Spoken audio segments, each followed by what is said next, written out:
Hello दोस्तों, मैं हूं आपका अपना संस्कारी सुमित। ऑल्टो और क्विड ये दोनों ही एंट्री सेगमेंट के भाई किंग माने जाते हैं। सेंट्रो भी होती थी लेकिन हो गई है वो डिसकंटिन्यू।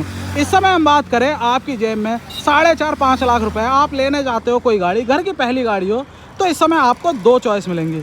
कुछ दिन पहले तक आपको पुरानी वाली ऑल्टो मिलती थी, वो कहीं ना कहीं 800 सीसी से पीछे रह जाती थी, लेकिन अब आ चुकी है ऑल्टो K10। भाई दोनों की दोनों गाड़ियाँ, मतलब इसमें भी ज़्यादातर लोग 1000 सीसी लेते हैं, तो मैं उसी को कंसीडर कर रहा हूँ। चलाने में भी तो मज़ा आना चाहिए ना।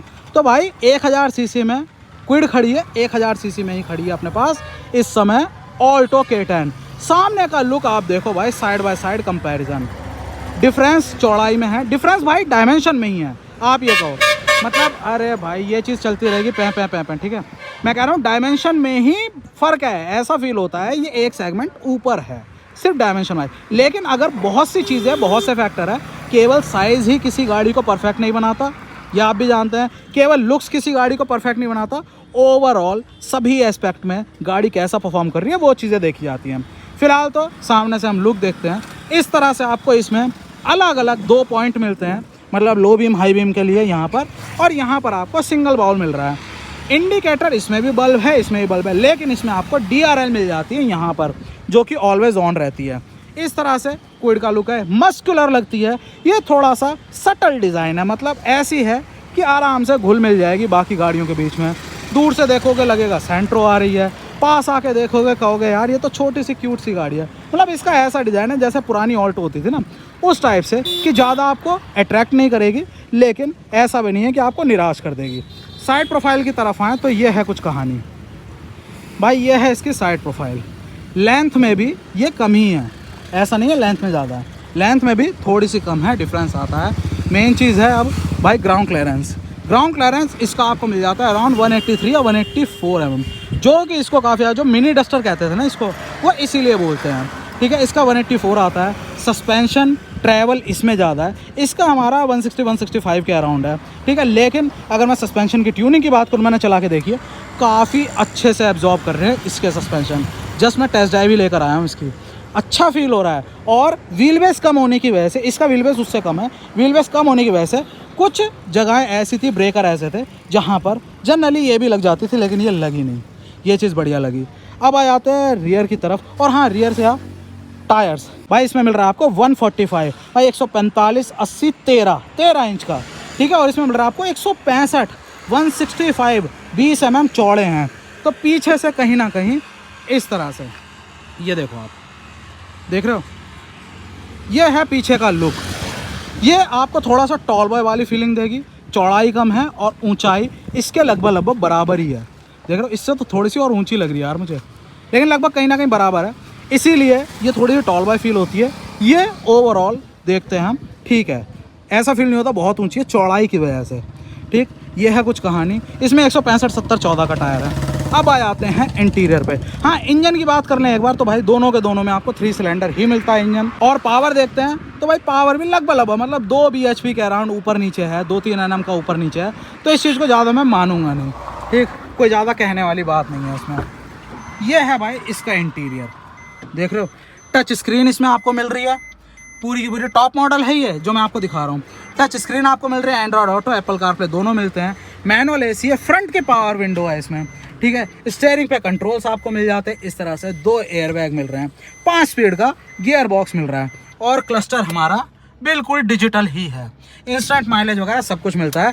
सेंटर लॉकिंग इस तरह से आपको दी हुई है, ठीक है। तो ये है कहानी। और रियर का स्पेस देखें तो भाई ये है कुछ रियर का स्पेस, ये है कहानी यहाँ की, ठीक।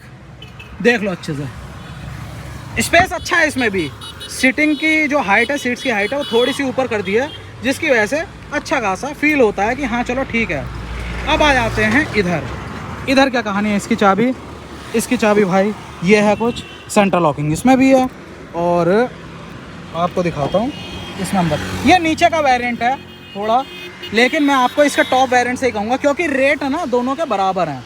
अगर आप इसका RXL देखोगे, उसका LXI देखोगे, VXI, RXT ऑप्शन, इस तरह से इसमें भी वेरिएंट है, उसमें भी है। 2-3 हज़ार का ही ऊपर नीचे है बस, लगभग रेट बराबर नहीं है। 5 स्पीड का गियरबॉक्स इसमें भी है, उसमें भी है। इसका इंटीरियर कुछ ऐसा है। टॉप मॉडल में आपको यहाँ पर टच स्क्रीन मिल जाती है, मैनुअल एसी, उसमें भी हमारा वही एंड्रॉयड ऑटो, एप्पल कारप्ले, उसमें 7 इंच का आता है जो अपनी मारुति है, इसमें आता है 8 इंच का। ठीक है, इसमें स्टीयरिंग पर कोई कंट्रोल नहीं आता, चाहे टॉप मॉडल ले लो। और यहाँ पर जो हमारा क्लस्टर है वो भी इसमें डिजिटल है।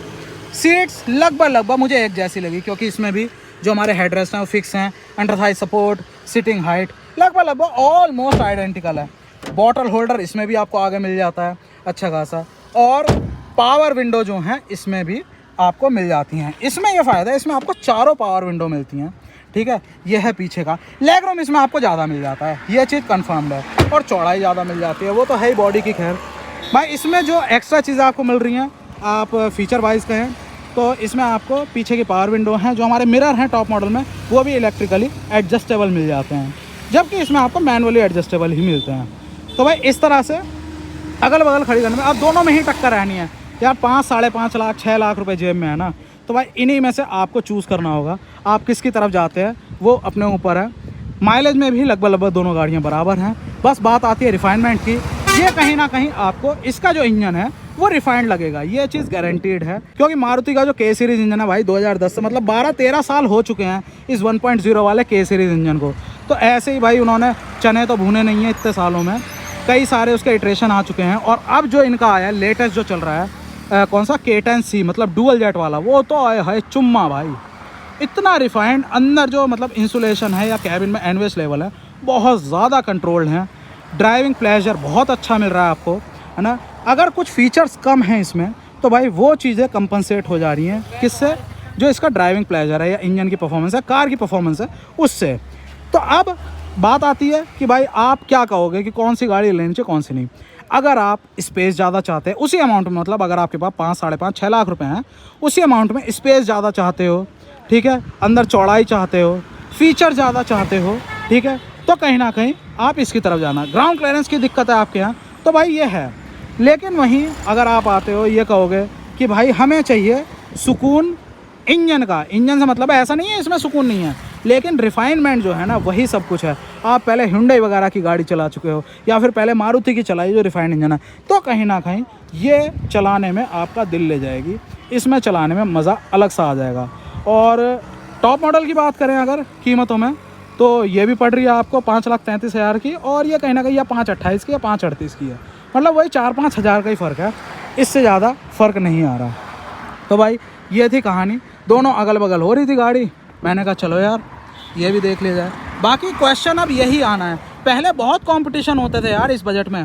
पहले तो खैर एंट्री सेगमेंट का ये बजट ही नहीं होता था, एंट्री सेगमेंट का पहले बजट होता था 3 लाख 3.5 लाख रुपए का। लेकिन अब महंगाई इतनी बढ़ चुकी है कि एंट्री सेगमेंट में ही गिने चुने कंपटीशन बचे हैं। इस महंगाई की वजह से सेंट्रो डिसकंटिन्यू हो चुकी है, आप देख रहे हो, है ना। और ये गाड़ियाँ भी अब यार 5, 5.5, 6 लाख रुपए हमें नाम लेने पड़ रहे हैं। अब क्या कह सकते हैं, लेकिन 2 गाड़ियाँ हैं, आपकी जो मर्जी है वो आप लोग प्रायोरिटी किसको रखते हो। अगर एनवीएच लेवल सब कुछ है और इंजन की परफॉर्मेंस यानी इंजन की रिफाइनमेंट वो सब कुछ है तो यहाँ, और बाकी अगर फीचर्स, साइज़, उसके साथ जो अपने टायर्स हैं, ग्राउंड क्लियरेंस है, स्पेस है, उसे आप रखते हो तो ये है। तो भाई ये था दोनों का साइड बाय साइड कंपैरिजन। मैं ऐसा नहीं है कि बिल्कुल ही कंपैरिजन, दोनों एक फ्रेम में कैसी लगती है, दोनों में पैसे देने पर आपको क्या क्या चीज़ें मिलती है ये बताना चाह रहा था। वीडियो कैसा लगा बताना ज़रूर। अगर आपको वीडियो अच्छा लगा, गाड़ी अच्छी लगी तो प्लीज़ लाइक करना, वीडियो को शेयर करना, अपने दोस्त के साथ सब्सक्राइब कर लेना संस्कार इसमें चैनल। जय हिंद।